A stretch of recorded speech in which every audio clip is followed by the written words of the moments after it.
রান্না বসিয়ে দিয়েছি। আর এখন আমি রান্না করব সোয়াবিন। সোয়াবিনটা বেশ আমাদের ভালোই খায়।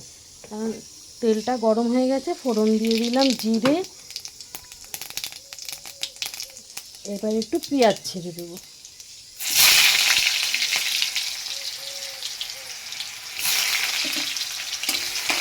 পেঁয়াজটা ভাজতে থাকি। এখানে আমার পেঁয়াজটা বেশ ভাজা ভাজা হয়ে এসেছে। আজকে আর আমি সব কিছু পেস্ট একসাথে করিনি, আমার কাঁচা লঙ্কা আদাটা পেস্ট করাই থাকে, ওটা আমি দিয়ে দিলাম। কারণ আমি এটা পেস্ট করে রাখি যাতে একটু তাড়াতাড়ি রান্নাটা সেরে ফেলতে পারি। আর এখানে টমেটোটা ঘষানিতে ঘষে রেখেছি, আর রসুনটা আমি ঘষে দিয়েছি। আজকে একটু পেঁয়াজ আদা রসুন সব কিছু দিয়ে সোয়াবিনটা করবো।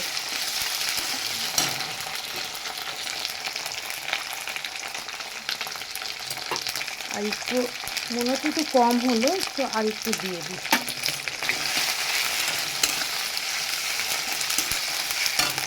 এবার একটু দিয়ে দেবো টমেটো পেস্টটা।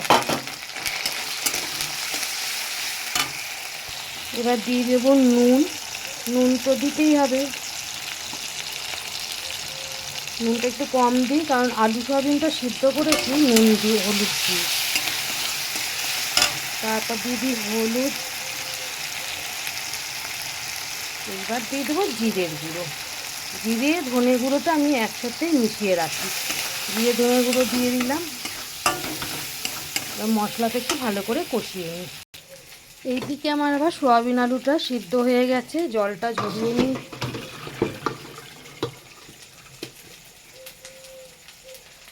জলটা ঝরিয়ে নিলে পরে আর একটু ঠান্ডা জল দিয়ে ধুয়ে নেবো, তাহলে কি একটু ভাবসা গন্ধটা হবে না, নইলে একটা ভাবসা গন্ধ ছাড়ে সোয়াবিনটা। মশলাটা আমার কষানো হয়ে গেছে, এইবার আমি সোয়াবিনটা দিয়ে দিলাম। সোয়াবিনটা দিয়ে একটু কষিয়ে নেব।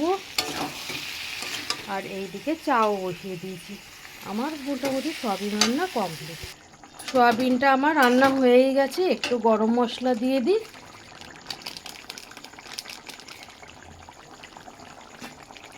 একটু ঝোল ঝোল রাখলাম, কারণ ডাল করা হয়নি তো, এই দিয়েই খাবে। আমার সোয়াবিন রান্না হয়ে গেছে।